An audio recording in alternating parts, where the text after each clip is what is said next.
Hello बंधुरा आज আমরা করব সপ্তম শ্রেণীর ডাফেন দত্ত কোয়েশ্চেন ব্যাংকের Shyamnagar Kanti Chandra high school model number 10 page number 239।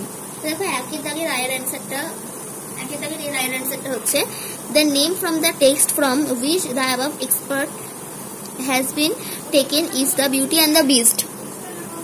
Toyota, both of the elder daughter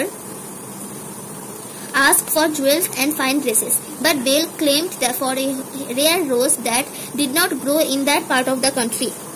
2 এর A রাইটটা হবে D মানে বিশেষ, 2 এরটা হবে C মানে ইন দা বুশ, 3 এরটা হবে B মানে জলি। B এর রাইটটা দেখো। আচ্ছা फ्रेंड्स, একের A রাইট 3 নাম্বারটা করা হয়নি, একের রাইট 3 নাম্বারটা হবে the two words are gifts and present। ঠিক আছে, এই তিনটাতে বলে দিলাম। তাহলে B এর রাইটটা দেখা যাক। The name of the poem and the poet is The Vagabond and Robert Louis Stevenson respectively. Twitter, the poet would like to dip the bread in the river. 3 এর আইটটা কি বলেছে দেখো, narration করতে বলেছে। তাহলে বলেছে the child said I am studying now, change the mode of narration। তাহলে হবে the child said that he was studying then হবে নাও আছে then হয়ে যাবে। 2 এরটা he said that he had done it। 3 এরটা হবে wise, 4 এরটা হবে may, 5 এরটা শুড, 6 এরটা হোলসাম, 7 এরটা হচ্ছে adverb আর manner. আশা করছি ভিডিওটা ভালো লেগেছে। Thanks for watching.